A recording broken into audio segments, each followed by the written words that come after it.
I've listened to From Under the Cork Tree by Fall Out Boy for years. And I listened to it once yesterday. Welcome to Spin It.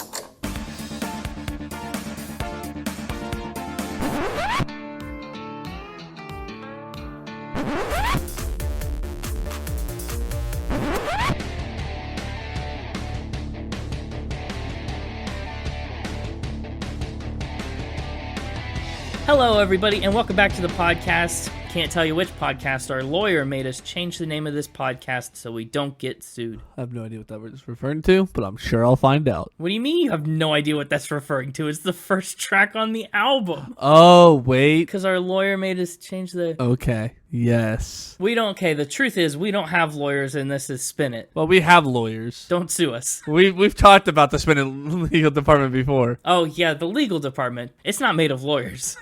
Anyway, I wasn't even thinking about song title references. I was just thinking like something happened with Fall Out Boy that caused them to change their name. No. At some point in time, either before or after being known as Fall Out Boy. And I was like, I had no idea what you're referring to. No, they're known still as Fall Out Boy and always have been. Always have been? More or less. Always? We'll get there. I'm jazzed for this episode. Oh, no, you're James. Yeah, right. Did I say our names already? Yeah, I don't know. I think you did. I'm James. That's Connor. Hello. I got so wrapped up in the lawyer bit that I lost it.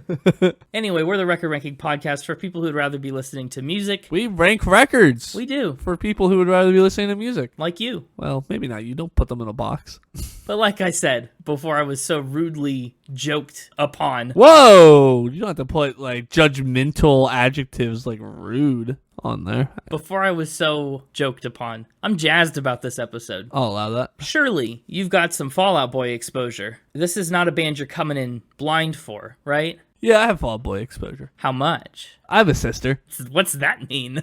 Your sister likes Fall Out Boy? Oh, she was really into Fall Out Boy. Yeah. I feel like the two aren't like inextricably related. Like they're not. I don't know, because I had a sister who was in the Fall Out Boy. I kind of just associated Fall Out Boy with like with sister music. I know, I like teenage like girl going through like her teenager where she's like rebelling against everything, you know, like teenagers do. Really? Okay. Most teenagers. So at least that's what pop culture's taught me. And like every movie ever. No way there could be any harmful stereotype there. No. Well, I mean, if you like every movie ever, we're in for some movie references this time. This is an album with quite a few movie references in it. You're a movie reference. But are you like an old Fall Out Boy knower? Are you, I mean, your sister wasn't going through a teenage rebellion phase in 2005. No, I'm thinking like... You're like a Save Rock and Roll era. Well, here, let me just text her and say, when did you go to that Fall Out Boy concert with no context whatsoever and see if she responds. Okay, we may get the answer later in the episode. Yeah, no, you're right, though. I kind of consider Fall Out Boy one of the quintessential pop-punk bands of like the early 2000s. Really like a spiritual successor to Blink-182 and a parallel to Panic at the Disco. I mean, Fall Out Boy, I think, kind of came a little first before Panic, but I lump them together in the same general category. So did you know any of the songs on this album? No. I mean... No. Not like that I was like, oh, I'm sure, I mean, my sister would play Fall Out Boy in the car and stuff. Okay, well, man, we should have your sister guest on this episode then. Yeah. We have friends that are way into Fall Out Boy. Yeah, they were zero help. Oh, really? Did a certain mixtaper reach out for a hand? A certain mixtaper reached out to the mutual friends and got nothing. Not even a no. Well, they were like, I'll send you some stuff tonight. And then that night came and went, and the next day I was like, hey, where was that stuff? They're like, oh, forgot, I'll send it to you tonight after I finish the thing I'm doing. And then didn't do that either. So zero help. You've been called out. That's a relief, actually, because I'm pretty worried about Fall Out Boy Factor Spin. I'm not saying the Mixtaper didn't get any help, just that they were no help to the Mixtaper. Sure, but I first got into Fall Out Boy because of mutual friends, probably. Ooh! Right around...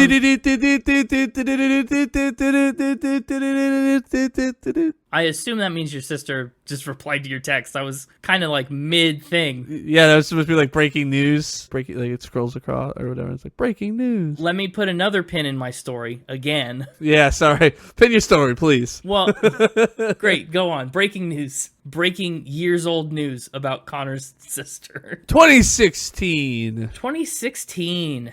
Okay. I saw Fall Out Boy live in 2018, and that's part of the story that I'm kind of in the middle of, roughly. Okay, go ahead and unpin it for now. Okay. Well, our mutual friends liked Fall Out Boy, and I started getting into them around 2015, like the American Beauty, American Psycho era, right? Centuries was huge. 4th of July got big. I just remember hearing a lot of those songs around this time. Immortals from Big Hero 6. Lots of stuff out and about. And in 2018, I had a friend that was like, you want to go to this Fall Out Boy concert? And I was like, yeah, I like some of their music, but I was like, if I'm going to go to a concert, I better know a lot more of it. Oh, gosh. You got to be kidding me. Did you reply? Yeah. That wasn't in the plan. Let me put another pin in the story. Sorry. Well, I said thanks, and then I got a bonus detail that I forgot, but now totally remember. Oh, I thought you were about to interrupt the whole story just so you could tell me that she said you're welcome. So please, I'm glad you have a bonus detail. That was actually the concert she first experienced the smell of pot. Oh. And I remember her talking about that. That was a good breaking news update. All right. Anyway, unpin your story again. Right, 2018, and I was like, I want to know more Fall Out Boy before I go see them live in concert. So I'm going to just take 2 or 3 weeks between the invite and the show, and I just hardcore binged Fall Out Boy albums. Oh my gosh. So sorry, I'm going to need you to pin it one more time. I'm running out of pins. She gave me that information, and I said thanks. And she said, you're welcome. Oh, no. There was no bonus information that time. She also then asked, why did you need to know this? And I said, we're doing an episode. And she said, are you mentioning this? And I said, maybe. Maybe.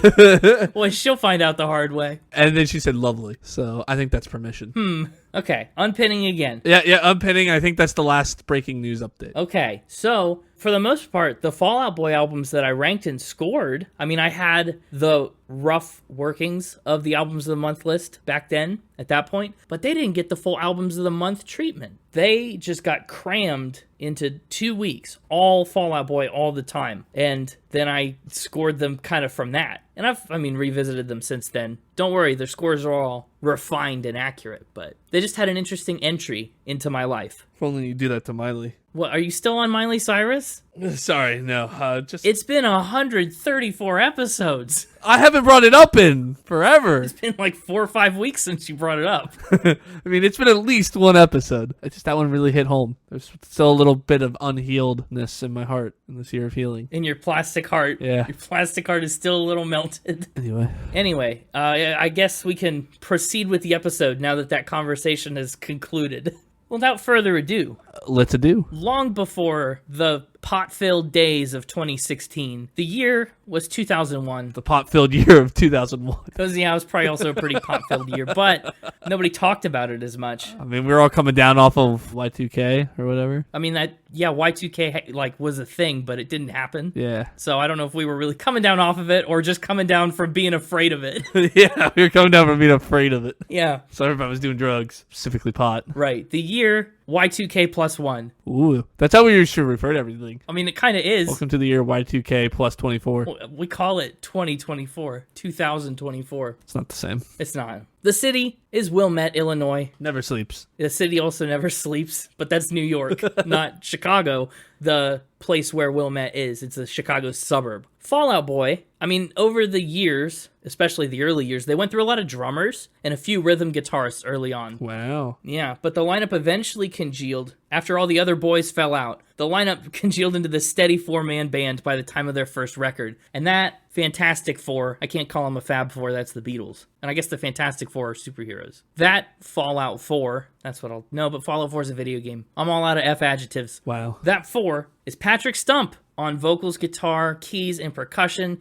Joe Troman on guitar and backing vocals, Pete Wentz on bass and vocals, and Andy Hurley as the drummer. It all got started because Pete Wentz and Joe Troman were friends. Pete had actually made a name for himself gigging around Chicago's intimate hardcore music scene. He appeared alongside a lot of their more popular local groups, and he started this, what he called an easy and escapist music side project with Joe Troman. Meanwhile, Patrick Stump is also drumming in some local bands. I did not know that Patrick Stump was a drummer. But when Patrick met Pete and Joe, they decided to bring him into the project. They wanted him on their easy escapist band. And he was thrilled to work with who he viewed as a local hardcore celebrity. Patrick was initially supposed to be the band's drummer, since that's what he did most of the time. Yeah. Since he was a drummer. Right, as a drummer, he was supposed to be the band's drummer. But they encouraged him to try out with an acoustic guitar instead. But, big old butt. Yeah, that was a big old butt. He ended up, as a drummer, not drumming. What a booty. And actually part of the reason they did that was because Pete Wentz already had his eye on Andy Hurley for drums. But he wasn't exactly interested at first. They had to persuade him a little bit. But they got him. They got him. They got him. Do you think they used pathos, logos, or ethos? Oh, like the persuasive techniques? Yeah. Yeah, isn't there a fourth one? That was all three of them, right? Did I remember my high school English properly? I don't know. Those are the main three, if there is a fourth. Yeah. Logos is like a logical argument. Pathos is feel good, emotional argument, and ethos is ethics, right? Right. I don't know. I just made a stupid reference I can't back up. Continue. Well, during the band's first shows, remember how we said that they've always been named Fall Out Boy, except for when they weren't? Well, that's this time. They were not called Fall Out Boy yet. They used the name... I knew it. I knew you lied to me. I didn't lie so much as I just didn't say the truth. But they used the name Forget Me Not, and mostly came off as like goofy, a goofy group of guys. Not the best, but they rehearsed, and they practiced, and they got better. A lot better. Finally, they decided on the name Fall Out Boy. It actually came from a list of names that they all liked and voted on. So there were a couple different options on the table. But Fall Out Boy in particular was inspired by a Simpsons character, the sidekick to the spoofy superhero Radioactive Man. His sidekick was Fall Out Boy. Very nice. Yeah, apparently it was a fan-suggested name, but Patrick Stump and Joe Troman are self-proclaimed diehard Simpsons fans. And actually, Fall Out Boy kind of had a nice full-circle moment when they got to be featured on The Simpsons in season 19. The Simpsons. Yeah, they were part of a theme song. The band's earliest days were a little tumultuous. They all had different visions for what the band was going to be. They had a couple members in and out. They tried an EP that they called Fall Out Boy's Evening Out with Your Girlfriend, which is fantastic. I mean, the start of a long string of excellent naming conventions for them. But nothing was really gelling. Did they try jelly? Jelly would probably be gelling. Yeah. Gel and jelly. That's how I tell people I like their jelly. Your jelly is gelling. Yeah. No, don't put a G on it. Come on. What? So don't put a G on it. Your jelly is gelling. Oh, at the end. I thought you meant the G at the beginning. And I was like, that's how it's spelled. Oh, it's a jelly is a J. Yeah, but gelling is a G. Not in this context, because I don't know what you're going for. You couldn't tell when I said gelling. I said that with a J. No, because you said the word.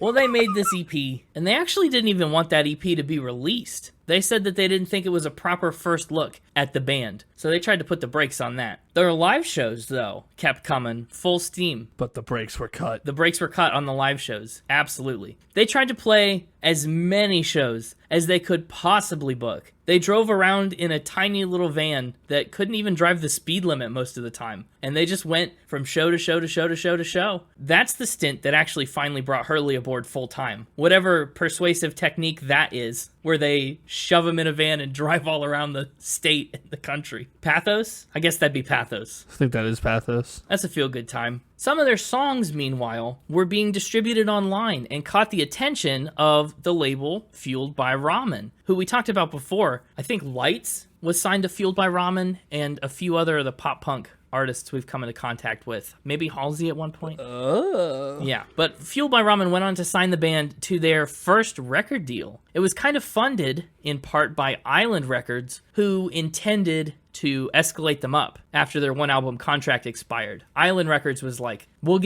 pay for your one album on Fueled by Ramen, and then you're gonna come with us, which is an interesting strategy. So they did make that first album. Pete Wentz kind of took on the role as the primary lyricist, and Patrick Stump took over a lot of the melodies and the music, a Fall Out Boy trend that continues to this very day. They worked together to create this collection of tracks called Take This to Your Grave, an album that came out in 2003. I really like Take This to Your Grave. There are a lot of deeper cut classics on that record, like Grand Theft Autumn, Saturday, Dead on Arrival. I mean, you gotta check them out. If you like this album, by the time we come to Final Spin, if you get to the end of From Under the Cork Tree and you're like, yes, this was great, you gotta at least listen to the big ones from Take This to Your Grave. Noted.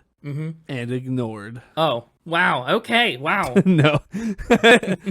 Well, the first album was a big step in the right direction for Fall Out Boy. Their crowds started to get a lot bigger, a lot more riotous, and they were invited to appear at South by Southwest and on the Vans Warped Tour. The record also got a boost from being distributed at Hot Topic, which led to it moving 2,000 to 3,000 copies a week by the end of 2004. I bet you never figured that Hot Topic would be so quintessential in the development of a band. You ever shop at Hot Topic? Yeah, all the time with my sister. Oh, For her. I see. Should I ask her about that? No, Hang on. you're good. No, I don't need to know any. I've got all the details I need. Hang on. When did you stop shopping? Hot Topic. Hot Topic's the store, I think it is, right? How do I know if it's the one you think it is? What's that mean? It's the one that's like in all the malls. Yeah, it's in malls. It's a mall store. And the door is always a big circle, and then you go in and there's a lot of band t-shirts, and the cashier has ear gauges. It's like a children's Spencer's. Or Spencer's a children's store. Spencer's is not a children's store. Is Spencer's the store I'm thinking of? I don't know, but you're right. They're kind of the same vibes. Yeah. I feel like Hot Topic is like Spencer's, but for kids. But maybe that's my non-punk side showing. Can you tell I never had a punk phase? No, I can, yeah. What's the opposite of a punk? Maybe that's what you are. A plink. I'm a plink? Yeah. I hate that. No. Well, you're supposed to hate it. Punk is cool. Plink is lame. But I thought punk was all about hating everything. So whatever the opposite is should be about like loving everything. Like a hippie? I mean, hippies kind of are the opposite. But they're also kind of... hippies are punk. Uh-huh. In their own way, right? You'll notice that this time I waited to start anything substantive until we got the response. Mid-high school, so maybe 2017 or 18. Okay. Why did you stop? She asked, is all this important or something? Tell her no. No, not at all. Well, yeah. So critics and fans are starting to realize, hey, maybe Fall Out Boy could be the next big thing here. And that's when they got to work on what I'm calling an instant classic sophomore album. Could be. From Under the Cork Tree. A little record that we're talking about right now. Whoa! It's like a nonstop barrage of hits and catchy songs that really helped Fall Out Boy propel and define this era of emo rock. I think From Under the Cork Tree still holds up very, very well. Better than most records of its day, to be honest. Pete Wentz says the lyrics of the album are meant to reflect, quote, the anxiety and depression that goes along with looking at your own life. Pretty pop punk. Fall Out Boy started recording the album in late 2004 in Burbank, California, but they ran into some issues in early 2005 when Pete Wentz started to suffer pretty extreme anxiety and depression surrounding the album. He said it was overwhelming. Oh no. Yeah, he said it was overwhelming. I was either totally anxious or totally depressed. It's particularly overwhelming when you're on the cusp of doing something very big and thinking that it will be a big flop. I was racked with self-doubt. But he powered through, kept on working, and the record was ready by March of 2005. They actually really intentionally took their time with a months-long recording process. They were trying to really make sure they got it right. They wanted, obviously Sophomore Slump or Comeback of the Year. They're looking Comeback of the Year. They said the process went a lot smoother on this record because everyone was able to work to their individual strengths and talents as instrumentalists. And a couple months of wait time also gave them a lot of time to create the best track list possible. They were writing the album and they would just trash and start over and trash and start over with a ton of songs. 2 weeks before they started recording the record, they trashed 10 songs, like just threw out most of what was about to be the album and just wrote 8 more instead. And then they even had to fight for what they did like. The label wanted to scrap the chorus of Sugar We're Going Down. Whoa. Yeah, they thought it was too wordy and not radio friendly, and Fall Out Boy sure showed them. They said, no, we have to keep the chorus of Sugar We're Going Downtown. They persuaded them. They did. And I bet they used logos. I was going to say, I bet it was pretty logical. Good logical argument there. At the end of the day... They went to sleep. At the end of the day, they did go to sleep. But... they also had a record that they were really proud of. He said, we wrote a record that means a lot to us, who are hyping us up as the next big thing. And that's fine. We don't want to be the saviors of anything. We just want to be ourselves. We made a record we really like, and that's all we ever wanted. Fall Out Boy have never been about goals or ambitions. We just started out for fun, and it became this huge thing. So that's great. It's just a group of guys that loves making the music that they're making, and I think that shows. This album is rather uninhibited. I mean, straight up to the song titles, where they are advised by legal counsel to change the name of the songs or else. Like, it's very off the cuff, very tongue-in-cheek. It's just got a vibe about it, just a swagger that I like. They took the title from under the cork tree from a 1936 children's book called The Story of Ferdinand. It's about a bull who doesn't want to fight, and instead of fighting, the bull just sits under a cork tree and sniffs flowers all day. Also, interesting to note, they credit Wesley Isold as Inspirador on the album credits. Not a member of the band, had nothing to do with this album, actually. He's a musician and a poet, and they took a lot of his work and incorporated it into a few songs on the album. Originally, he threatened legal action over the use of his work, but after an out-of-court settlement, they ended up agreeing to this album credit instead for him. So, that's fun. From Under the Cork Tree finally came out in May of 2005, and mostly, critics loved it. It's rightfully considered Fall Out Boy's breakthrough album. It debuted at number 9 on the Billboard 200, and it sold 168,000 copies in its first week, marking the band's first time in the top 10. It stayed on the charts for 78 weeks, more than a year, and it's gone on to sell more than 2 million copies in the US and 7 million worldwide, making it Fall Out Boy's best-selling album to date. I mean, that could change, but so far it's the best. Rolling Stone deemed it number 9 on their list of the 40 greatest emo albums of all time in 2016. They said that From Under the Cork Tree, quote, changed the course of emo punk, and pop itself, and helped bring underground scene culture into the mainstream a little more. It also sent the band on their very first arena tour, on which their fan base exploded and continues to grow to this day. So that's the album we're focusing in on today. Their success continued throughout the next 2 albums. I really strongly consider doing each of those as well. I feel like I always forget how much I love Fall Out Boy until I dig back into them from time to time, because every album has so much great stuff on it. They kind of all have their own character. But after the release of their 4th record in 2010, they needed a break. Things were tense, and they started to work on side projects with varying degrees of success, but really the world kind of thought that it was the end for Fall Out Boy. And if you've been paying close attention to Connor's breaking news updates, Which I haven't. you haven't been paying attention to your own breaking news updates? Man, Oh, I thought you were just going to stop with if you have been paying attention. no, see? That's what you get for interrupting me, and I mean, frankly, for not paying attention. See, that's how you know I wasn't paying attention. What I'm saying is if people were paying attention to your breaking news updates, they would know that Fall Out Boy was on tour in 2016. So this 2010 breakup must not be permanent. And sure enough, it was not. Context clues. Yeah, well, that was really an out-of-context clue, though. That was just kind of a clue when you gave it, but nobody knew it at the time. A spoiler-free clue thing. You know, like they do for movies where they'll like post a bunch of images. Oh, yeah, spoilers without context. I love those. Yeah, exactly. Well, 2010, they needed a little break. But in 2012, Pete and Patrick got back together for the first time in years just to write some songs together, you know, just to reconnect and see how it went. But they really liked it. They realized they still had a lot more left to say. And so after a little more time to reconnect and reunite with the other members, they secretly started working on a comeback record. That comeback record was 2013's Save Rock and Roll, which broke them even further into the mainstream. And that's when Fall Out Boy starts getting pop-friendly radio hits like My Songs Know What You Did in the Dark, Light 'Em Up.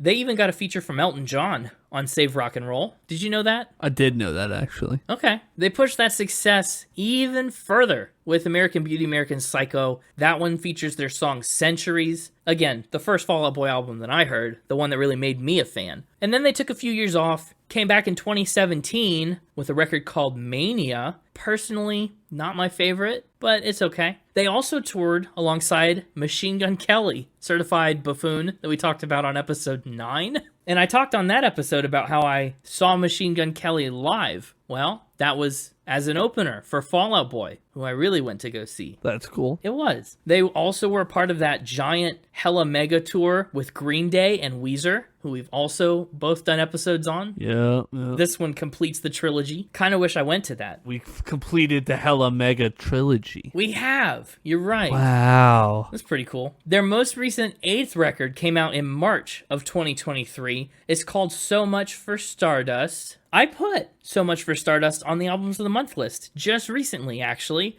And I think it rocks. Honestly, it was a real return to form after Mania for me. It's big and it's loud and it's in your face, upbeat, fun. I'm here for it. As far as Fall Out Boy's awards and accolades are concerned, I mean, a lot of their albums have gone down as like genre-defining pop-punk classics, first and foremost. They've been hugely influential to a ton of bands who have followed in their footsteps or are trying to. They were the very first winners of Rock Sound's Hall of Fame Award, and they earned the inaugural spot in MTV's Hall of Wood, which is meant for artists who got a major start early in their career with an MTV Woody Award. They won that for Grand Theft Autumn way back in 2004. Fall Out Boy's also been nominated for Grammys twice. Once for Best New Artist at the 48th Grammys, and once again for Mania as the Best Rock Album at the 61st Grammy Awards. They lost, actually, both of them. Dang, put them on blast. I know. Well, it's not on blast, it's just the facts. They lost Best New Artist to Legend, and they lost Best Rock Album to Greta Van Fleet. They've also been featured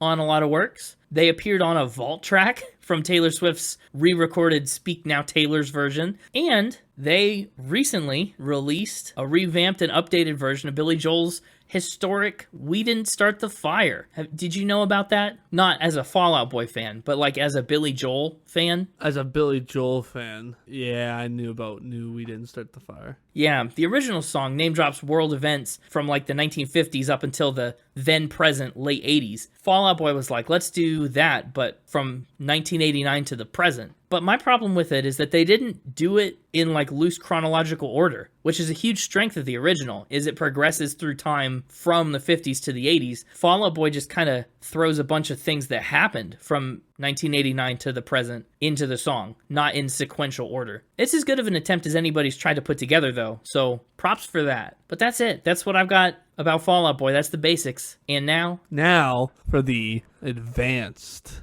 course. Yeah, that's your basic Fall Out Boy trivia. Now it's time for the advanced trivia. That was Fall Out Boy 101. Now it's time for Fall Out Boy 102. I'm afraid. Like I said, I don't know if I'm ready for this. This could be a rough one for me, and that's not good. Well, we're not doing great as a team. You know, we had a nice lead, and the Mixtaper's coming back. Yeah, way back. So, I'm gonna need you to step it up. I'm gonna step it up as best as I can here. Hey, it's me, the Mixtaper. Hello, Mixtaper.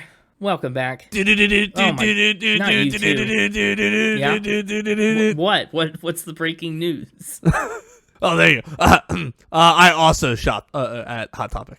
Great. You also shop at Hot Topic. Good to know. That's wonderful. That's where I get my gloves. Oh, actually, that makes a lot of sense. I guess you do wear a lot of Hot Topic friendly kind of clothing. Listen, I'm punk. You are. Yeah, Connor. I'm pop punk. I don't know where to take that bit, so I'm just going to move on to fact number 1.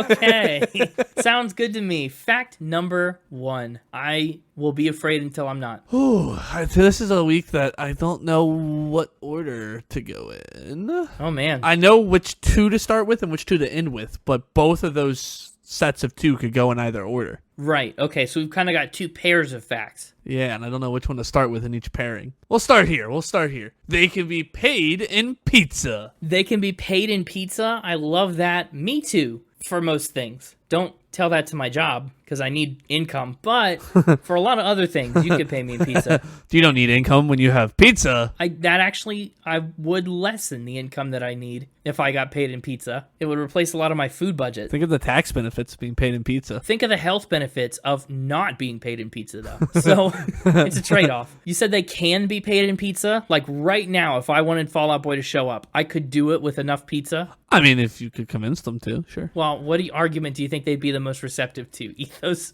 pathos, or one of those? I think ethos is the way to go with that one. Okay, yeah. I think you gotta tell them the ethical costs of not accepting pizza from you. I think it would be the pathos of making them happy with pizza. That's the 4th one. pizzas. Yikes.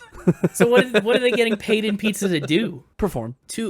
Actually to perform. At what? Events? Clubs? Like what? Yeah. Music festivals? Yeah, like clubs or other smaller venues. Is this a thing they've always done? Have they always been able to be bought in pizza? Yeah, it's actually how they got started. A lot of their early gigs were paid in pizza, for mainly the exposure. Sure. And then they get free pizza. That's not bad. And then they've continued to do that to this day, where when they are out touring, they will sometimes perform at like a more local, just kind of like a small set of songs, at like a local place. Yeah. And instead of like getting paid for it, they just request pizza. They just get pizza? That's awesome. How much advance notice do they need? If I'm a small club in town and I want Fall Out Boy to play on my tiny little stage, can I call up Fall Out Boy and be like, look, oh, I see your question. I've got a half hour and then the pizza will be here. It's yours if you want it. I guess maybe. I guess I envisioned it as, because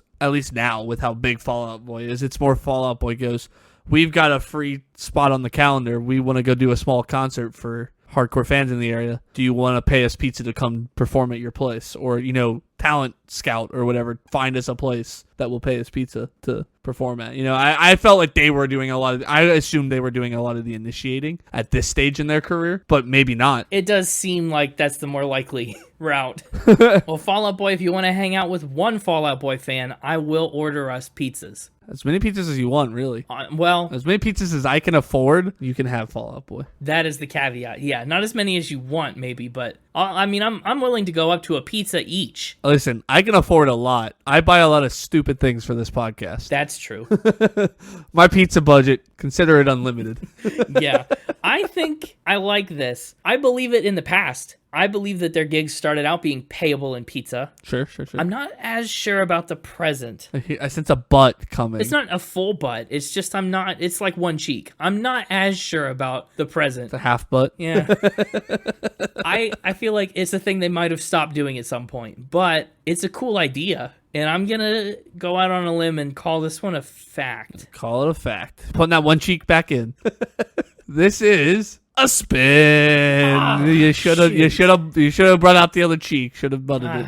I zigged when I should have zagged. Yeah, you nailed it though. It was absolutely true. That's how they got paid early on. And I thought it would be cool if they continued to do it. And as far as I know, they don't. But hey, So is this another situation? Tell you what, if you can get Fall Out Boy to perform a concert for you and or myself for pizza, I will give you this point back. Well, it doesn't have to be just for me, right? Like there could be other people there. No, it's just for you or me and other people. Sure. But you and or me need to be there. Unfortunate, but I'm going to work to make that happen. So, up for fact 2 in our first set of 2. 2 of their members have a fun world record. 2 of their members have a fun world record. That's what I'm going with. Do they share the world record? Or do they each have their own world record? They share the world record. Okay. What could it be? What indeed? Is it a music-related record? What do you define music-related? I mean, like, related to Fall Out Boy. Yes. Like, it's not they played the biggest concert on a Thursday night. Related to, yes.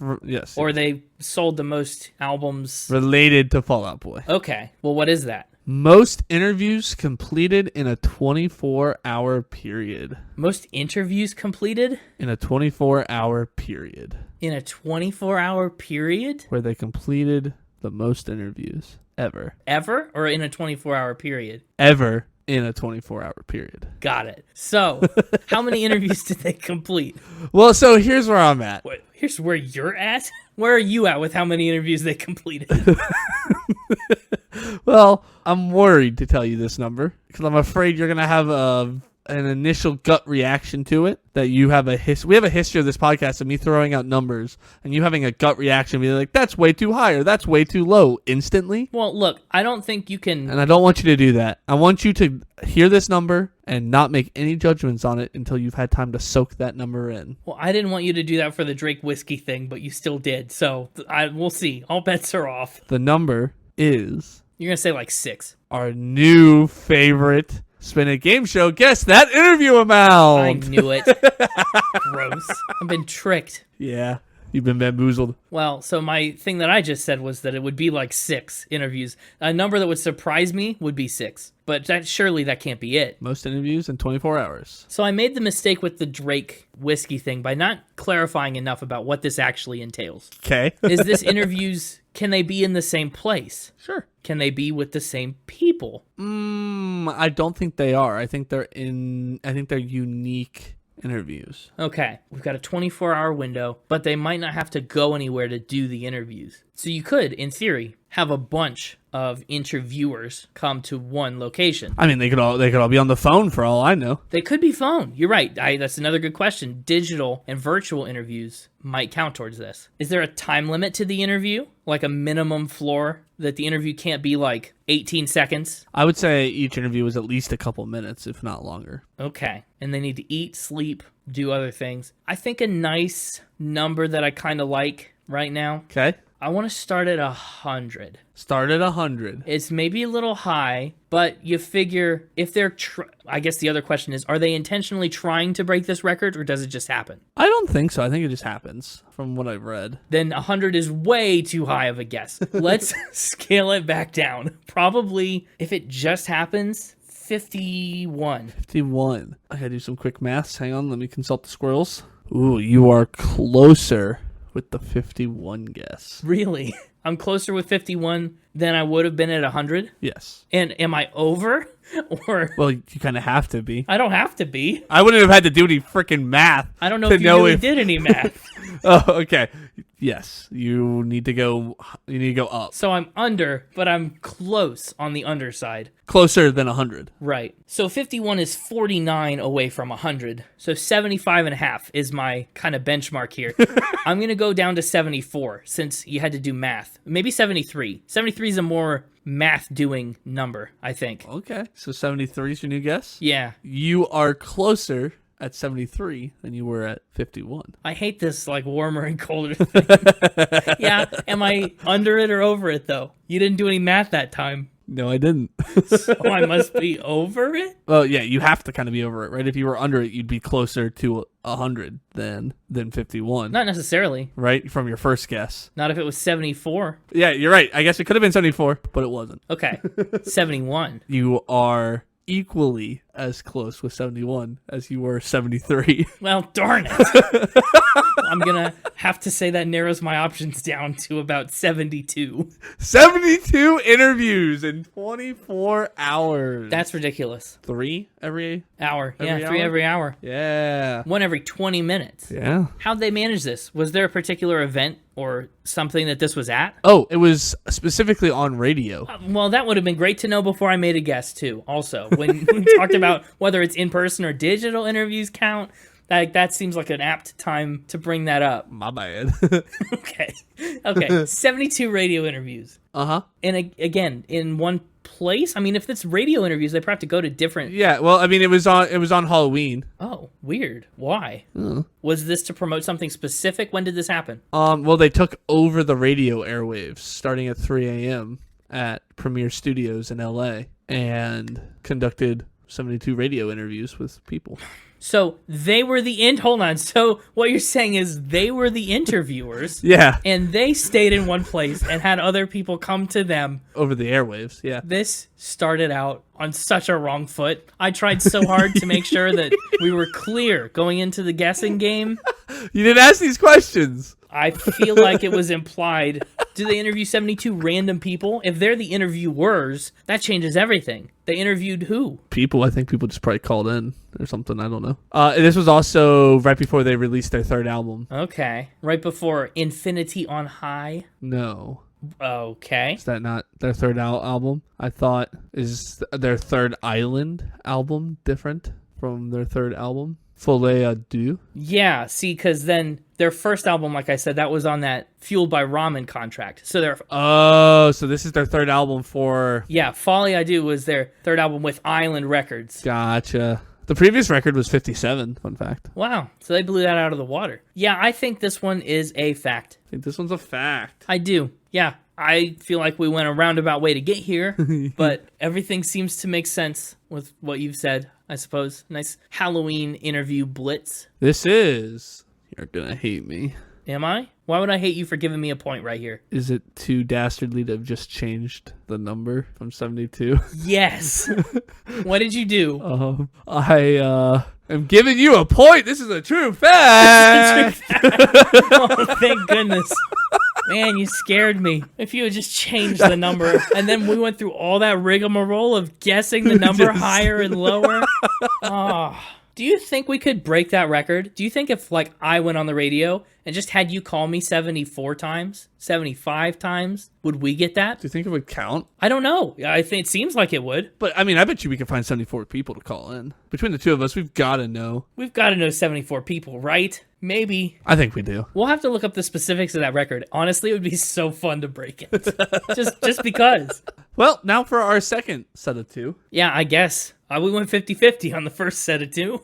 Yeah. Would you like to hear about scavenger hunts or anarchoprimitivists first? I'm going to give you more time to figure out how on earth to pronounce the second thing that you said. Pretty certain it's anarchoprimitivists. Pretty certain I nailed it. But go ahead if you'd like to give me more time. That's fine. We can start with scavenger hunts. Yeah, let's start with scavenger hunts. Great. Pete, how do I want to phrase this? Pete's private photos were leaked as part of a scavenger hunt. Trying to make it family friendly. You can guess what private photos is supposed to be. Yeah, I was going to say, there's some implications around that term. His personal photos, right? We're talking like... Yeah, like... Can't put this on the Instagram level. Yeah. They were leaked as part of a scavenger hunt. Specifically as the prize. What? Who hosted the scavenger hunt with such a prize? Well, I don't know. I don't know if scavenger hunt's the right word. Maybe it's wrong. It's one of those things where there's like clues on the internet that lead you through a series of other clues that then, if you find your way to the end of it, you get celebrity private photos. Like an ARG,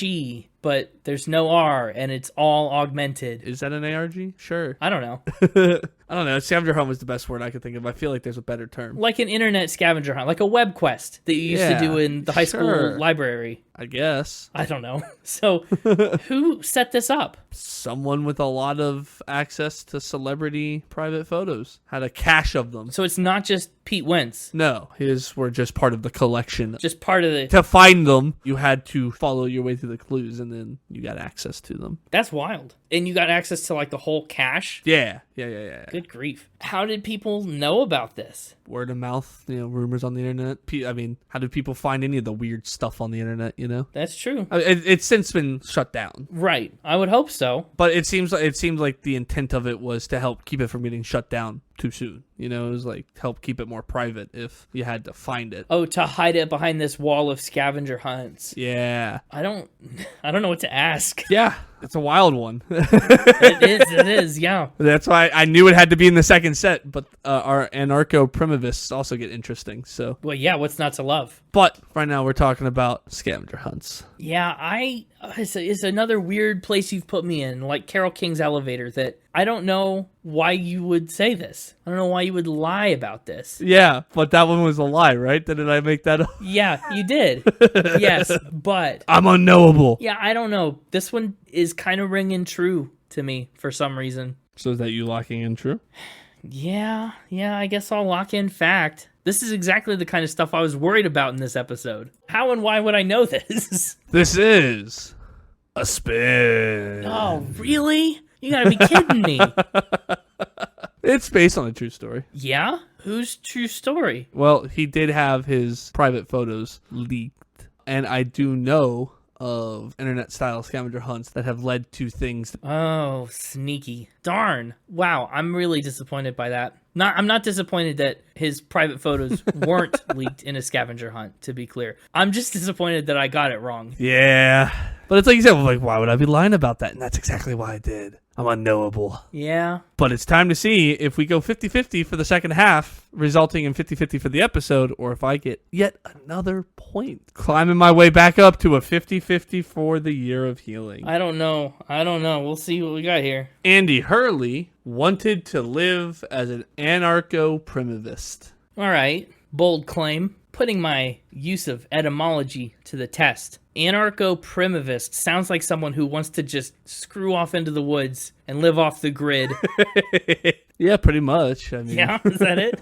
You're close. Yeah, I mean, it's a little more nuanced than that, but Well, like anarcho, like to live outside of government. you'd kind of have to do that in order to do it. Sure. Well, what's his vision of anarchoprimitivism? Anarchoprimitivists are people who believe that people should live as they did 10,000 years ago or more. 10,000 is a long time. It's not super possible for me to hunt mammoths. That's when we were primitive. Why does he believe this? 10,000 years ago. I mean, That's just how he wanted to live his life. He majored in history and anthropology in college. okay. Apparently his studies made him believe people should live as anarcho-primitivists. Did he ever try it? Did he ever just try and go off the grid a little bit? I don't know if he ever tried it. I know he hasn't done it. I mean, he's now a successful drummer for, Right. for a super successful band. And has been since 2004. So, Yeah, I mean, guys gotta make money somehow. yeah, but I guess... Can't make money as a primitivist. No, but you wouldn't need it. And he doesn't have to make money. He just has to make pizza. So That's true. The tax benefits, I'm telling you. he just wants to live in the woods and eat pizza all day like they did 10,000 years ago. Like our ancestors. I don't believe this. You say he, wanted to live as an anarcho-primivist, Yeah. but he never tried to, and he doesn't still want to? I have no confirmation he ever tried to. I can't, maybe he did. I just have no concrete evidence saying he did, so I shall not tell you he did. But what does he say are the specific benefits of being 10,000 years ahead of our time? Healthier diet, exercise, other things. That's it. That's what you got, huh? I don't know. He's the guy. He's the one. Listen, I'm sure he has a very logos heavy argument It's very, for why very well thought out and persuasive. do it. Yeah, I'm going to have to call this one, I'm going to have to call this one a fact. Whoa! Because I don't believe it at all. Which means it must be true. Well, in this case, what my gut reaction is telling me right now is just say spin because it seems so false. But I think you want it to seem really false. I'm just giving you the information as I have it. I have no influence on how it sounds. No, Sometimes I really ham it up one way or the other. I'm just giving you what I got. I don't believe it at all. And so I think it's a fact. Fair enough. Hey, that strategy has worked for you in the past. Lock it in fact. It also has not worked for me in the past. Look, we've done this 591 times now. We're over 600 facts and spins. So it's both worked and not worked for me in the past. But I am going to continue to lock in fact because you keep asking after I say I've locked it in, which makes me think you're hoping that I'll change it. I've been burned before, so I always ask for a lock-in. That's true. This is indeed a true fact. Congrats on the 50-50. Oh, wow. I did it. I don't believe that at all. That's so wild. What an unbelievable fact. Well, now you've learned something new. I have. You learned 4 new things this week, as usual. You've learned that Fall Out Boy used to be able to be paid in pizza. You've learned what it takes to break the record for radio interviews. Learned Learned about anarcho-primitivism. Good grief. You see why I didn't believe you? You learned about anarcho-primivists. Primitism, probably. Probably. And you learned about scavenger hunts. Well, not really. So much as I just learned the fact that Pete Wentz has some personal photos out there. Some personal leakage. Well, that makes it sound like a whole different thing, but yeah. Listen, Factor Spin, hosted by yours truly, the Mixtaper, is a very educational program. It sure is. Guaranteed to learn 4 new things every week, regardless of the outcome. That is what they say. But yeah, I honestly was hoping you would go down the path you sometimes go down when you're like, I think you learned about anarcho-primivists recently and wanted to make a spin about them. Yeah, I started to in my head, and then that's why I turned around, because that definitely has burned me before. Well, why can't you ever turn around when that's what I've done? I do, a lot. This is the first time since episode 150 that I have not lost Factor Spin. Wow. Yeah. I was on quite a streak. And look, I just think we need to reconcile here. You know, we don't want to fight. There's no need to have a fallout, boy. There's no need to have a fallout dastard to you. Yeah. FOD. FOD. Sure. Well, Sugar, neither of us went down. This week we tied straight up down the middle, 50-50. Nobody puts Mixie in a corner. Nice. Was that a reference to the song or to the movie? Both. Nice. 7 minutes in the untrue. Yeah, that one better have been a reference to the song. I played Factor Spin with someone on Spin It, and all I got was this lousy 50-50. I guess I'll leave you with an XO and... Get busy living or get busy dying. Dang, calm down. Morgan Freeman said it, not me. Yeah. Welcome back, Connor. The mixtaper's gone now. Ooh, you almost blew that one. I really came close. Yeah. Let's talk about the album cover of From Under the Cork Tree. It's on a theater stage. A theater stage indeed. Of a theater stage. Sorry, not on. Wow. I mean, it is, yeah. It's in front of a theater stage. Right. Yeah, and on that stage is a van in a snowdrift, which is a reference to a car accident the band got into when they were driving to New York City to make the music video for Grand Theft Autumn. And of course, how symbolic. You know, a crowd of people is watching them take the stage for their second album, and here they are just stuck in a snowdrift. They're just feeling like a car crash. Yeah. I kind of like it. It's a unique album cover. Honestly, I think the idea of having people looking at a stage feels maybe a little cliche or overdone, but they didn't put themselves on there or anything on there. I mean, they put the car crash in the middle, and that is really what sells it for me and makes it different. I just like the aesthetic. Yeah, me too. It's kind of very 2004, but in a good way. Yeah, and in a nostalgic way. Yeah, and I like the color choices, honestly. I mean, the curtain is red. Classic curtain. The van has these yellow windows. All the people are like black and white, but kind of blue tinted. Yeah. It's pretty good. And their name is very prominently placed front and center. Well, not center, but top center. Fall Out Boy. Top, middle, justified. Yeah, that's right. Correct. But middle, justified, and a lot smaller is the album title, From Under the Cork Tree. A lot smaller. Yeah. The emphasis of this cover is that this is a Fall Out Boy album, not which Fall Out Boy album. That's true. It's definitely a lot more of an artistic direction than Take This to Your Grave, which is just like a band photo. Also very blue, but I like it. And without further ado,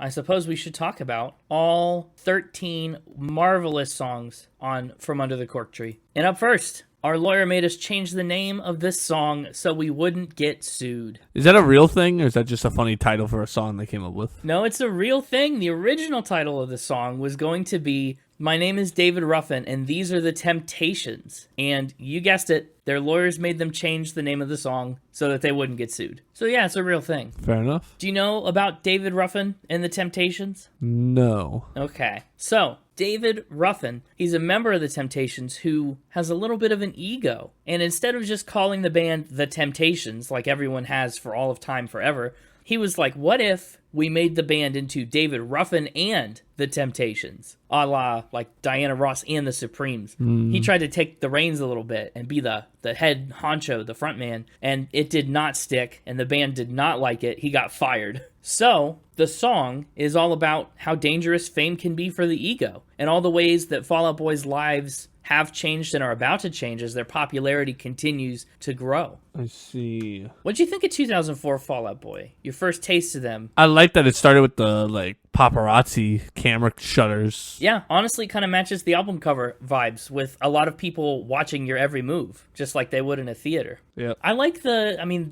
camera flashes is a great start. Then we kind of get a really big instrumental for a minute, and then we get this quiet little dissonant pluckiness as they open up the first verse. And I just really like that flow. The pre-chorus is awesome. The chorus is so sing-alongable. Only liars, but we're the best. We're only good for the latest trends. I think they start on a really strong foot. Yeah, it starts out on a good foot. Fast-paced, high energy, catchy, good opening track. Yeah, it definitely is. I think one of the better tracks on the album overall. There's a few. I think this album kind of comes in waves for me. Yeah? Yeah, and our lawyer made us change the name of the song so we wouldn't get sued. Is the start of a very good wave. Probably the best wave on the album, I think. Little bit front-loaded, but there's enough throughout to carry it. Put your best wave forward. Darn right. That's how you surf. The best wave is at the beginning, and then as it goes on, the wave crashes. This doesn't crash. I'm not trying to say the album crashes. You know what? The metaphor's lost. I also really love the line, the ribbon on my wrist says, "Do not open before Christmas." It's just a loaded image. There's a lot of ways that could be interpreted, and it's just, that's not a way that I would ever think about anything. And so it's really intriguing to me to just hear it put that way. True. So yeah, you can see right off the bat that Fall Out Boy likes really long song titles. Yep, they're another one of those.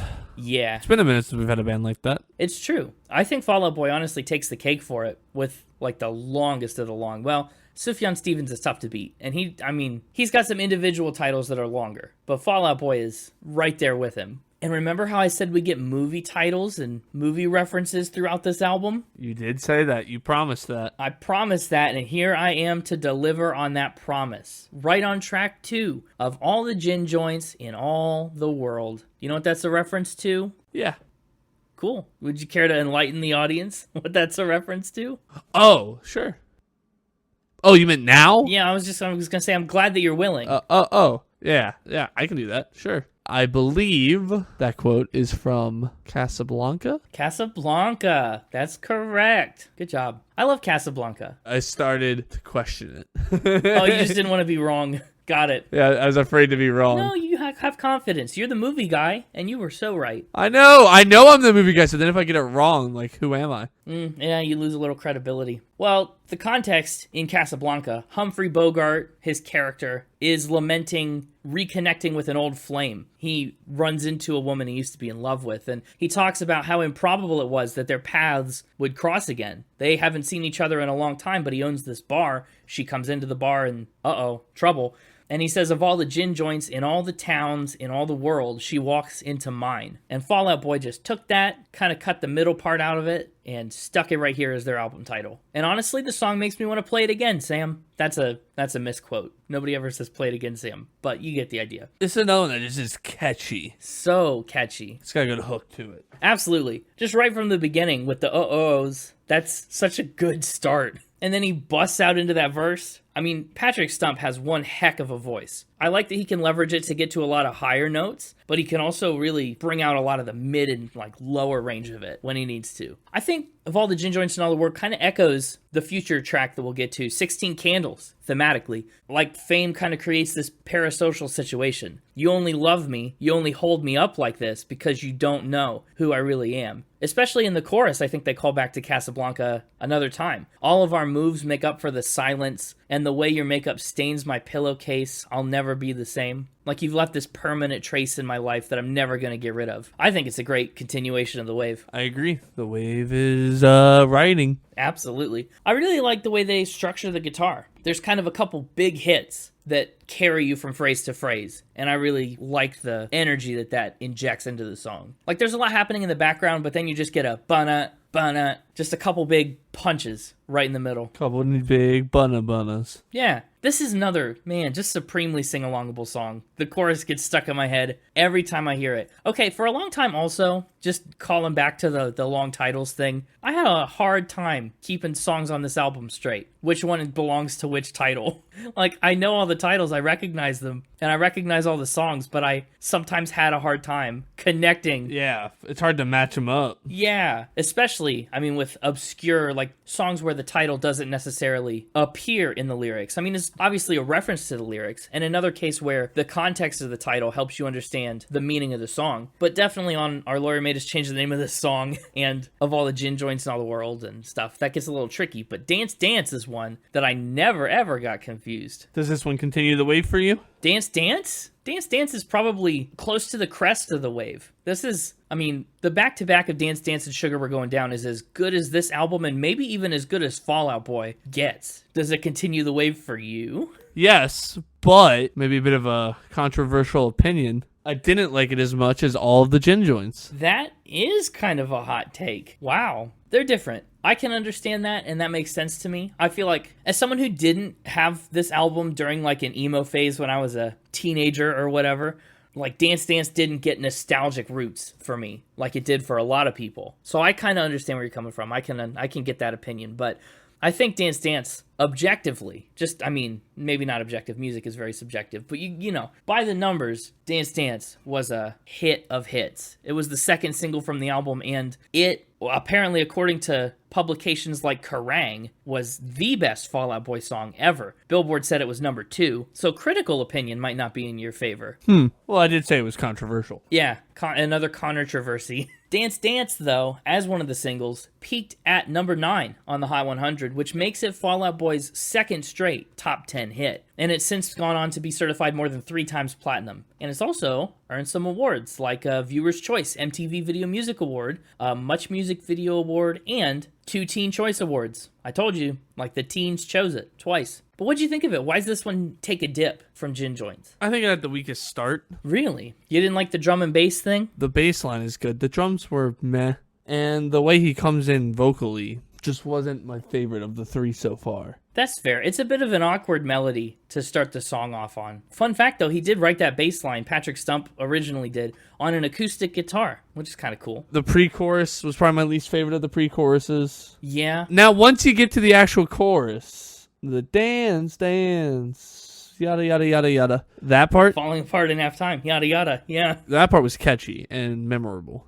Specifically just the dance, the way that kind of falls vocally. Mm-hmm. But the rest of it was kind of just, it didn't live up to that moment or to the other moments on the other 2 tracks for me. Interesting. That's wild. Like, I think it was still a decent song. Like I said, I think it still continues the wave. I just think it wasn't as good as somebody with no nostalgia or emo phase. It wasn't as good as the first 2 songs, and it definitely wasn't as good as song number 4. Oh, yeah. So it was like a weird little divot in the wave. Gotcha. Patrick Stump in 2013, I mean almost a decade after this album came out, he said that Dance Dance was, quote, probably the best thing I've ever done. He said, for me, I think there's a real significance to Dance Dance because it was the first song where we really stretched out of the thing. The first record, Take This to Your Grave, was really fun and really awesome, and I'm really proud of it, but that was us. We were still learning how to be a band, and we weren't really ambitious about it. He said, I think all of us were like, yeah, this will be a really awesome thing to do while we're on a semester off from school. And then Dance Dance was the first song to me where we were kind of our own band. We weren't really trying to be anybody else. And he said it's the start of a trend. He said every record, every song we put out, people are always like, what's with the new sound? And it's been like that for 12 years of follow-up records. And I think the start of that is Dance Dance. So maybe it's a legacy kind of thing. Maybe that's why it gets all the renown and all the publicity. Maybe. I don't know. I'm surprised you might not have known Dance Dance beforehand, because it was a mega hit. I might have. I don't remember every song I ever heard.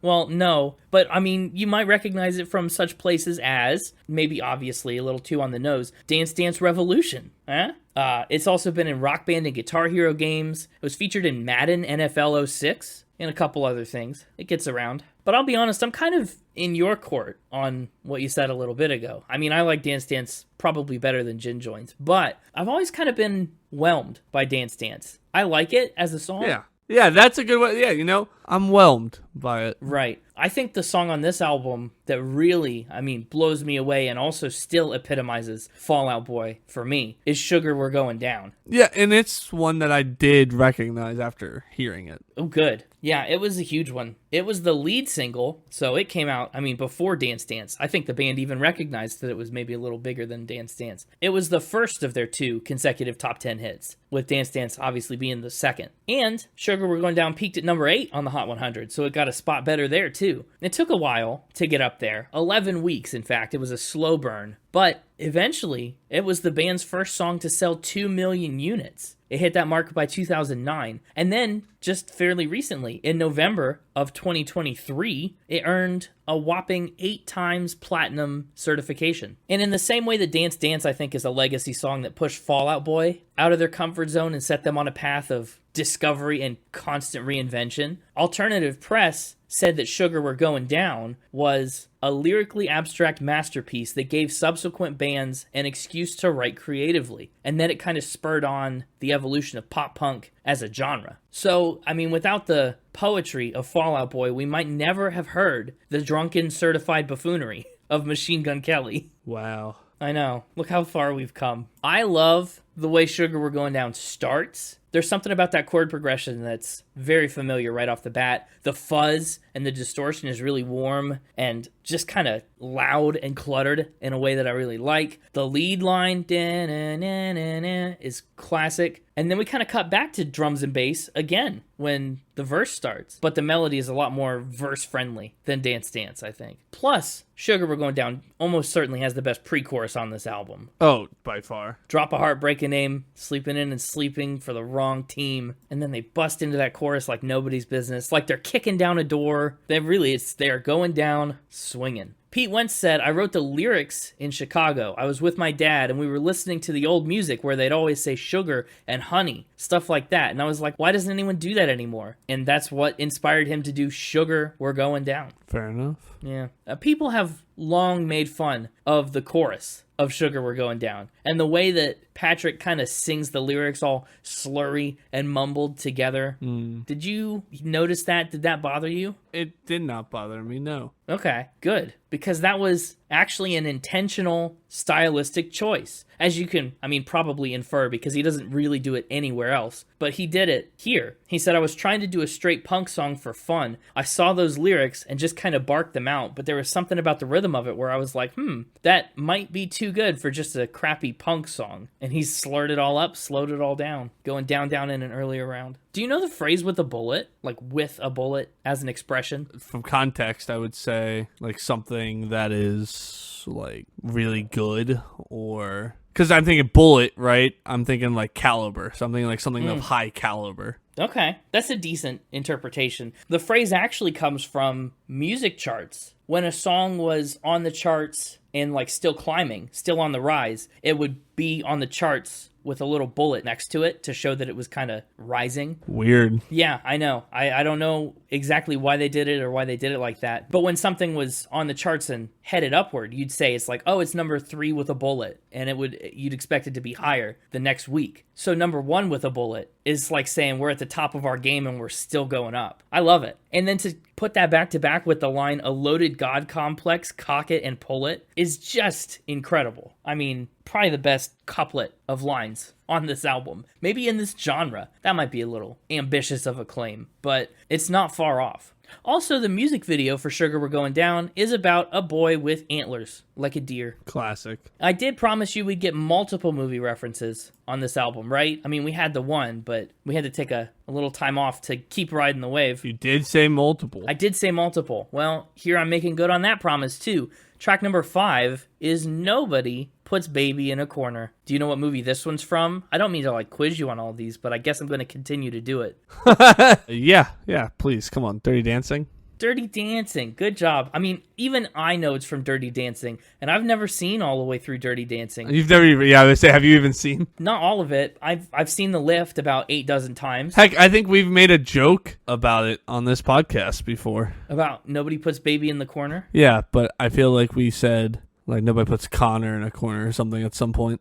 I don't know. Maybe I'm wrong. Can we just, for the record, yeah, it's an iconic line. What kind of script writing is that? It feels like a stupid line. That's the 80s for you. I suppose. Nobody puts baby in a corner. Why does he refer to her in third person like that? Why would that be a thing that nobody does? Why would anybody have done it? As a guy who hasn't seen the movie, I have a lot of questions. Yeah, I say your lack of knowledge of the movie is showing. Of course. The main female lead's nickname is Baby. Yeah, I know that, but why does he call her that in third person? So, when he says nobody He's puts... talking to her. I've seen the scene. He talks to her and says nobody puts baby in a... It's like me walking up to you and saying nobody tells Connor to go out the door. You know what I mean? It would be a stupid thing for me to say to you. Yeah, it's like a pep talk thing. No, I don't know about all that. It's like to put extra emphasis on who you are. Which one sounds more inspiring? When I'm like, hey, nobody denies you, or if I was like, hey, nobody denies James. You're James. Nobody denies James. Like in Cool Runnings, where he hypes him up. Yeah, it adds a little extra emphasis and a little extra pep to whatever thing is being said. I don't know. Again, it is iconic. Whatever they did in a way that we're still talking about it 50 years on. So good on them. But that's the movie. This isn't even about the movie. This is about the song. Yeah. You think about the song, Nobody Puts Baby in a Corner. It's okay. I think we're off the wave. This is exactly the point where I'd agree. This is the start of a middle lull for me. And not even a big lull. I think it's a great song. I think the verse is a little less memorable than a lot of the others. But once we get to that chorus, I am all with it. Keep quiet. Nothing comes as easy as you. Can I lay in your bed all day? I really like the rhythm of that. That's a very high energy kind of bouncy part, and it doesn't have the staying power as much as the other songs do, but I think it's just fun. The bridge has some incredible lyrics. Wear me like a locket around your throat. I'll weigh you down. I'll watch you choke. Yikes. Drink down that gin and kerosene. Come spit on bridges with me just to keep us warm. Like burning bridges. It's so, there's so many little gems in here. And it's so easy to miss them because the song is so fast. When does the wave start to build again for you? We have a little while. Okay. It's not, I've got a dark alley and a bad idea that says you should shut your mouth, parentheses, summer song for me. And actually, I think that's true for a lot of fans. I'm going to just call it summer song for simplicity's sake. But just so you know, the full title is I've got a dark alley and a bad idea that says you should shut your mouth. But summer song's kind of a fan unfavorite. People didn't gel with it as much, gel with a G, because it's got a slower tempo. It's a little bit different vibe than the rest of the album. And Patrick Stump has said that he'd maybe even cut this song or replace it on the record altogether with something else. Man, they weren't gelling with it either, with a J. No, they never, I don't think they ever played it live, and they don't plan to either. Pete Wentz says it's way too personal to play live. He says it's about looking in the mirror and not feeling safe in your own skin. It's definitely a different style. The guitar sounds a little different. It's a little cleaner, a little bit. This is an instance where Patrick just leverages the lower register of his voice a lot. And I think that's one of the reasons it feels so different. I do think it's got a really good chorus, though. And the record won't stop skipping, and the lies just won't stop slipping. That's a pretty good stretch. But it doesn't really bring the wave back. No, I agree. It's kind of like a hammock. I feel like we're in a hammock where we're kind of in the middle part where it's like sagging a little bit, but we're also like swaying back and forth, and it's super comfortable still. That's an analogy that makes sense in my head. The middle of this album is like the middle of the hammock. One song that was kind of like a mini wave. Yeah. 7 Minutes in Heaven. Oh, 7 Minutes in Heaven, Atavan Halen. That, I guess, is a little mini wave-ish. I think we're building back up into the next wave for me. It's like when you're in like one of those wave pools at like a water park, and you know it's like sending all those waves, but then like something happens with like the frequency of the machine, and so you get that one little baby wave that doesn't really make a wave as big as the other waves. This is the baby wave. I can get behind that. Hey, we got a band that has 7 in the title of their song, and they put it at track 7. Finally. Thank goodness. Remember when, Drake just put 8 out of 10 at like track 7? That was silly. Why did he make it track 8? Fall Out Boy, you did it right. You did it right. Better in my book than Drake did it, but that's not saying much. You get the Spin It Track 7 award. Spin It 7's in the right place award. Spin It Appropriate 7's award. Oh, that's good. Yeah, that's the best. That's a very logical, very logos name for it. Thank you. I didn't want to have to bust out the ethos on you, so I'm glad you No. you recognized my logic. I did. I really like that the parenthetical title here is a pun. Atavan Halen. Atavan is an antidepressant, actually, one that Pete Wentz took and actually tried to commit suicide with at one point. But then, of course, there's the double entendre of Van Halen, the band, because the beginning of this song sounds a lot like a Van Halen-style guitar riff. I think it's clever. I do like this song. It's a lot faster. Oh my goodness. This one rivals any song on the album for the title of like the most upbeat. I like the contrast between the urgency of the instruments and just kind of the slower, more legato way that he sings all these lines in the verse. But to that point, though, I am kind of glad the song is not literally 7 minutes long, because that would be a bit long for this. I definitely love the chorus on this song, though. The guitar is just really good. It sure is. I like the way that they make it kind of parallel the melody of the chorus. Mm-hmm. Keep telling myself, and that you can hear the guitar do that after the chorus is over. Also, fun fact, this song features some vocal parts from Brendan Urie of Panic at the Disco. I think they're just background vocal parts. I don't think he gets any lead lines, but he's there. Atavan Van Halen's a song that I always like better when I'm listening to it. And I think a lot of these hammock songs are kind of that style, where if I'm craving Fall Out Boy, it's not the one I reach for, but if it is on, I'm like rocking out with it 100% of the way. So it's a baby wave. But for me, I think the comeback of the year happens with Sophomore Slump or Comeback of the Year, right back into the greats. Oh, you know what? Maybe 7 Minutes in Heaven is like when the water recedes to form the wave, right? Because you gotta like. Well, I was thinking about that, but that feels like a not fun thing. A little wave is nice because that's still a little fun. The water receding is, I always hate that part because I get pulled out of the water. Yeah, you're right. Baby wave it is. Yeah, I thought about that, but it didn't seem apt. It didn't seem to match my feelings about 7 Minutes in Heaven. But, Sophomore Slump or Comeback of the Year, hot dang, I love it. This song is kind of meta in that it's a reference to the very album itself. Is Cork Tree going to be a slump? Is it going to be their sophomore slump? Or is it going to be the biggest comeback? I mean, obviously with hindsight, we know which way that went. Take a guess. Slump. No, get out. It's not. You can't even say that. You haven't even listened to the first album. I guess I asked you to make a judgment and you can't. Sophomore Slump starts with a partial chorus and I really love that decision. It's such a good chorus. And to start there, man, awesome. Are we growing up or just going down? Take your tears, put them on ice. One of my favorite lyrics on the album is, I swear I burned this city down to show you the light. Pretty dedicated. Absolutely. I'll keep singing this live. You keep believing it. It's another strong contender for the best pre-chorus on the album. No. That's it. You know, Fall Out Boy does pre-choruses really, really well. I don't think it wins. It doesn't win, but that's why I said strong contender and not winner. You know what? Fair enough. Yeah. I really like the way the chorus is more subdued at the beginning, really quiet, because then when we get to the real thing, it feels so much bigger and more fleshed out. And then they scale the verse back again for a bigger contrast. This whole song is constructed dynamically really well. Not to mention how awesome the lyrics can be and how fun the melody is. Absolutely a comeback of the year for me. We should celebrate that comeback. We should. Tell you what, how about a toast? Sure, I'll grab the champagne. Okay, but only champagne for my real friends. Hang on, what should I give the... Real pain for my sham friends. I was going to say, what should I give your sham friend? And you'd be like, real pain. That's not my style. But honestly, this may be my favorite title on the album. To say nothing of the contents of the song. I was about to say, I think it's one of the best titles. Yeah, excellent. Excellent quote, excellent song title. Unfortunately, Champagne for My Real Friends, Real Pain for My Sham Friends is not a Fall Out Boy original phrase. Whoa! I know. It most probably belongs to Tom Waits. But they came up with great phrases like, nobody puts baby in a corner. No, they didn't do that one either. Oh. Remember I said that was the... Well, they did, of all the gin joints in all the world. I mean... No, that one was Humphrey Bogart. Oh. Well, they cut out the middle part of it, so they did kind of change it a little bit.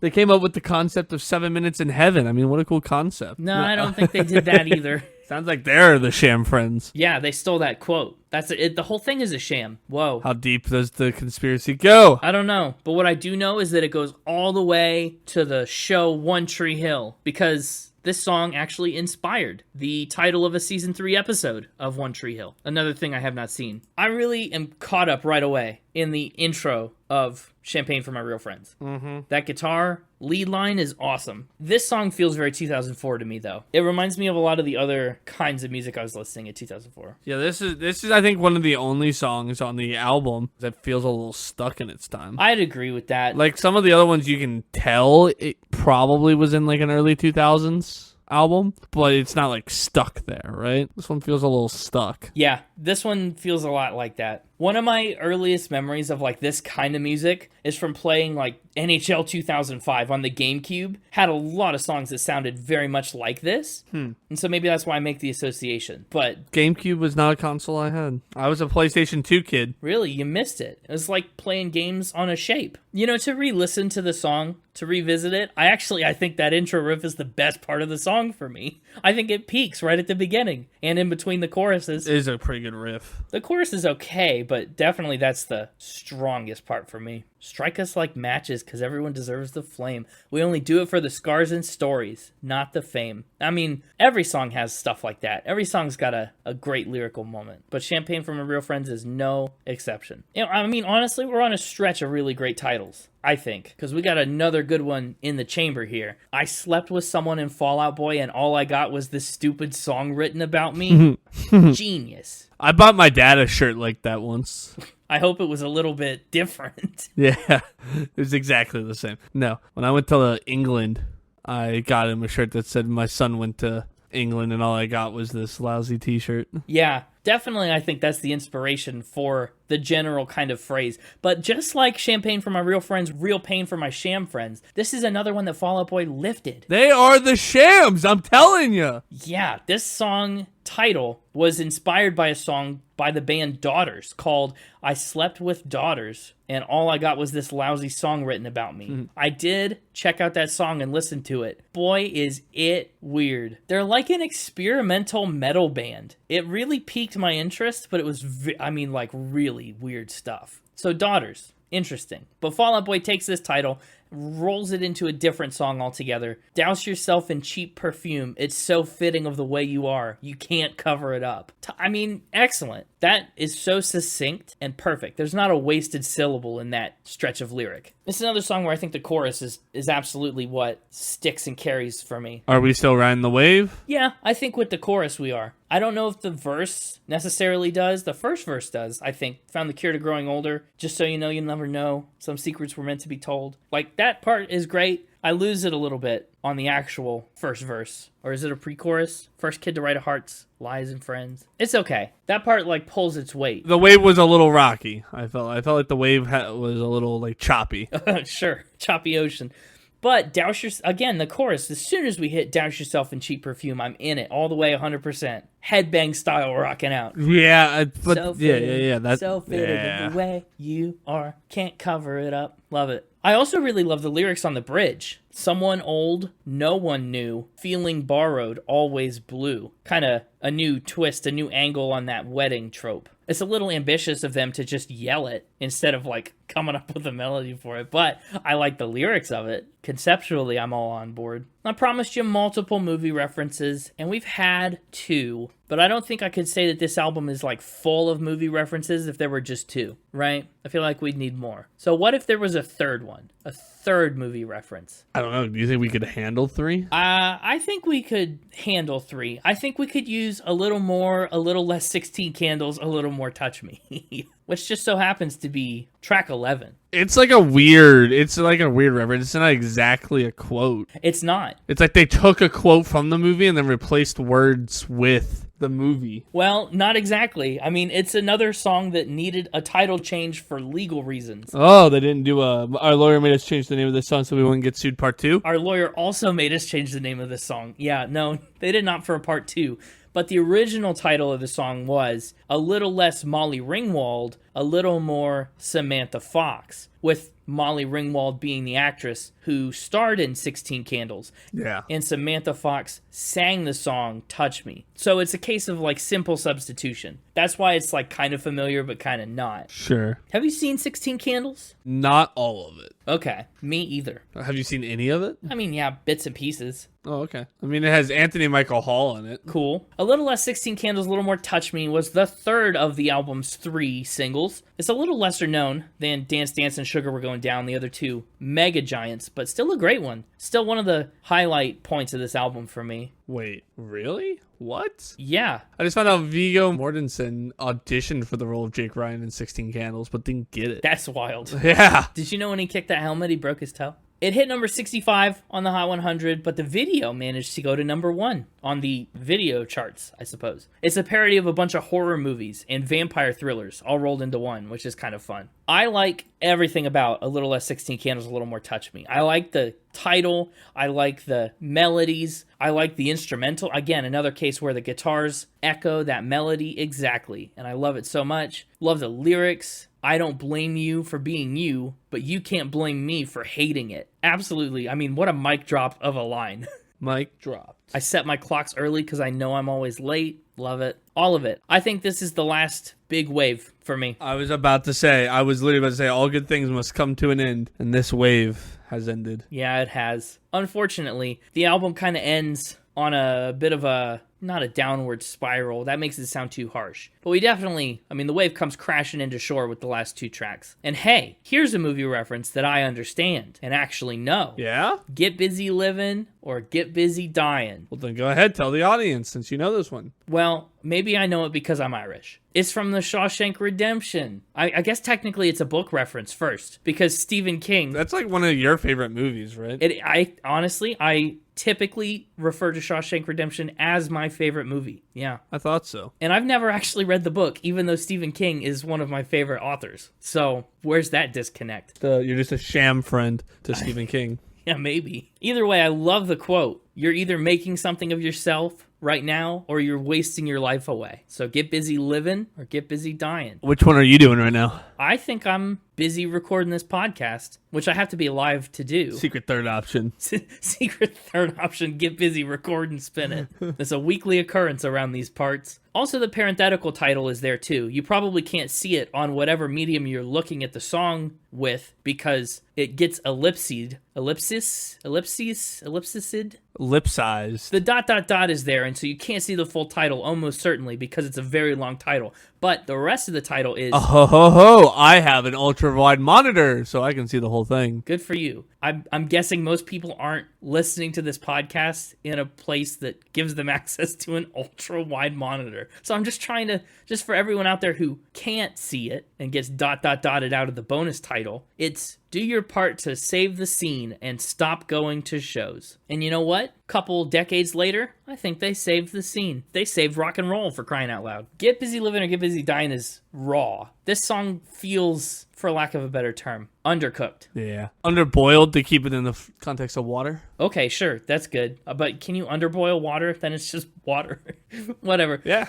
It's not boiled water. My point is, you know how I said that they, scrapped 10 songs, 2 weeks before they did the album, and then rewrote 8 of them? Yeah. This definitely feels like one that they cranked out kind of quickly. I don't know. No, I agree with you. Maybe they kind of even know that, because they say in the lyrics in verse 2, all of us boys are just screaming into microphones for attention because we're just so bored we never knew that you would pick it apart. They didn't intend for us to pick it apart, and yet, here we are. It's here. It's the least popular song on the album by the stream numbers. It's 3.5 minutes, making it one of the longest songs on the album. It's just not, it doesn't scratch the itch like everything else to this point on the album has. It doesn't get the job done for me, which is unfortunate because, again, it's the one movie reference I understand. Well, that and Casablanca. And last but not least, we bring the whole record to a close with XO, Hug and Kiss. Or ox backwards. Ooh, ends with a backwards ox. And I mean, it could. Put that backwards ox in your field and you'll wholp. I was about to say wholp. I was like, that's too dumb. Well, good, because I was going there too. It was too dumb. You're right.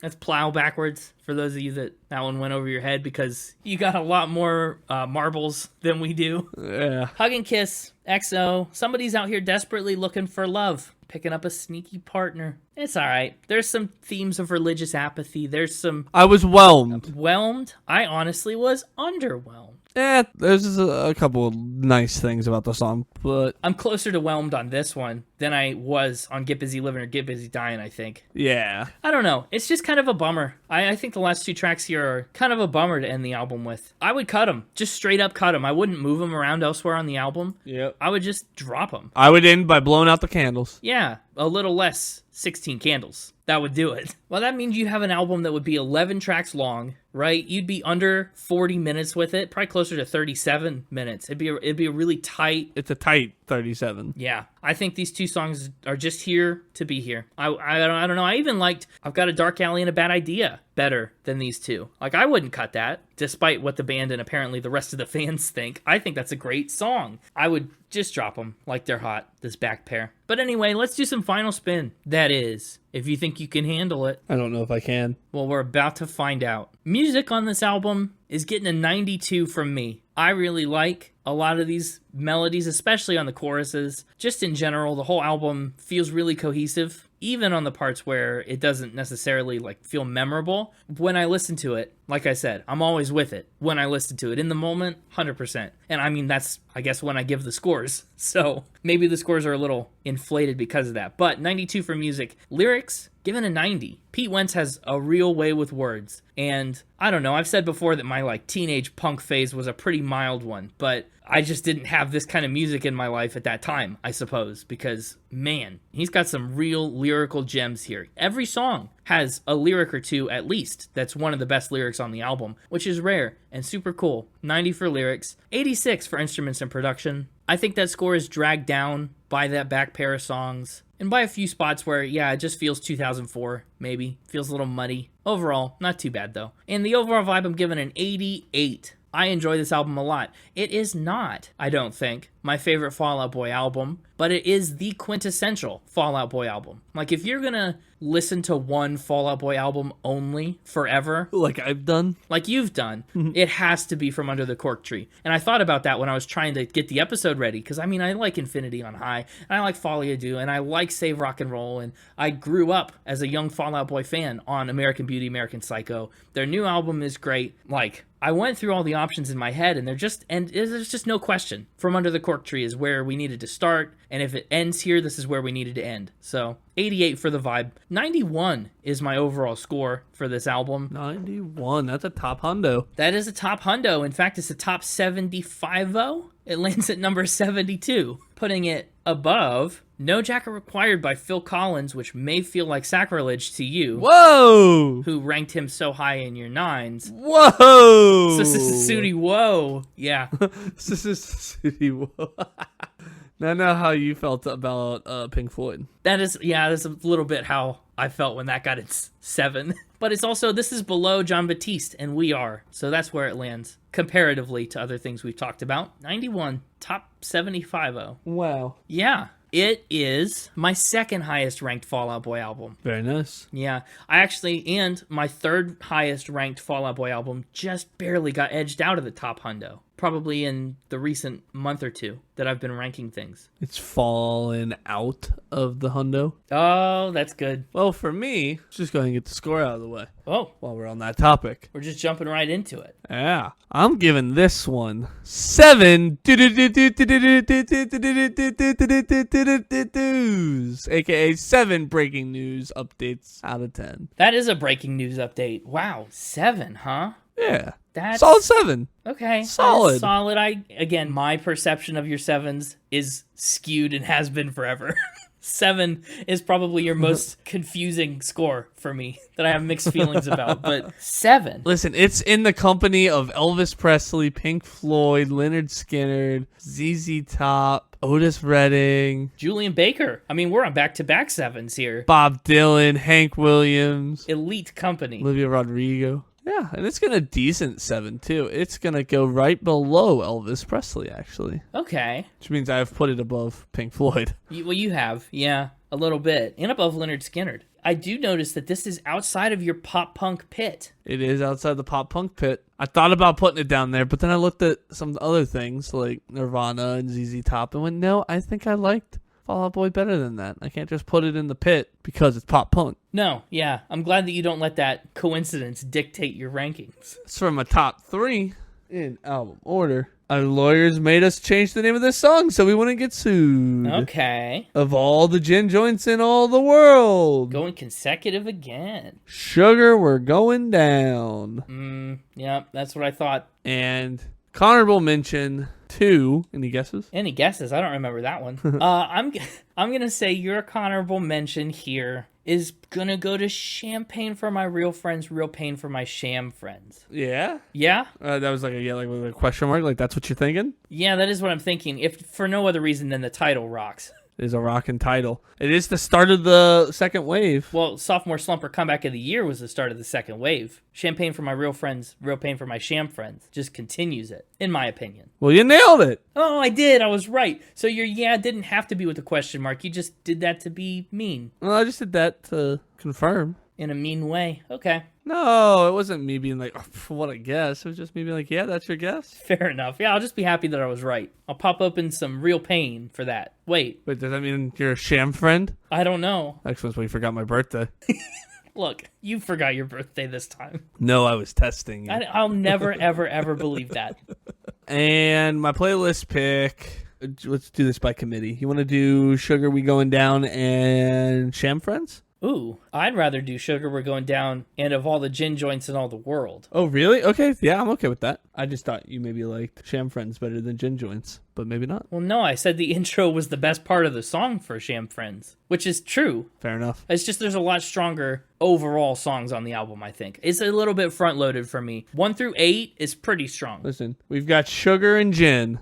I don't know anything about whether that would be a good combo or even a combo that you would ever do, but that's what we got. You know what else we got? Social media. I don't want that to, no. Oh. So you know what else we got? Oh, no, what else do we got? another completed episode of the Spin It Podcast. We sure do. Where can they find other completed episodes of the Spin It Podcast? You can find other complete episodes of, I don't know where you'd find an incomplete one, to be honest. I think I'm the only one that can find those. But you can find full episodes of the podcast wherever you get your podcasts. Like where you're listening right now. In this feed, you can find us on social media, including the social medium X at Spin It Pod, the social medium Instagram at Spin It Pod Official, and the anti-social medium. And the social large. No, that's not it. www.spinitpod.com. It's not size. It's not a size. It's a method. Oh, but our website is pretty large. It's getting pretty big.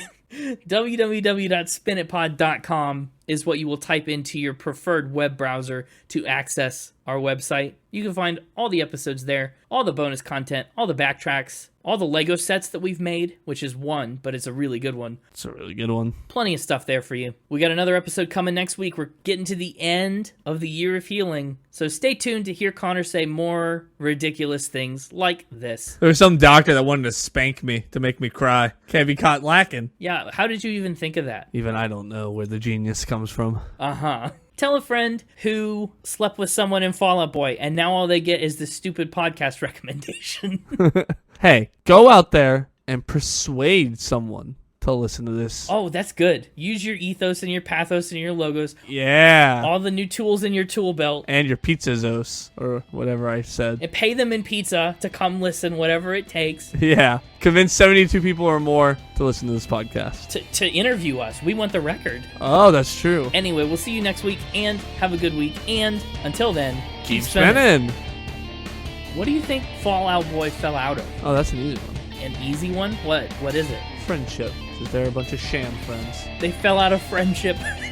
They're not sham friends. They don't deserve real pain. They get sham. No, I know what they fell out of. They fell into the hole that is the conspiracy of them stealing all their song titles. Well, so that's not falling out of something. That's just falling into something. Well, they fell out of good standing. With you? Yeah, well, with pop culture. I think Fall Out Boy's in pretty good standing with the general public. You know who has an even better standing? Never Fell Out Boy.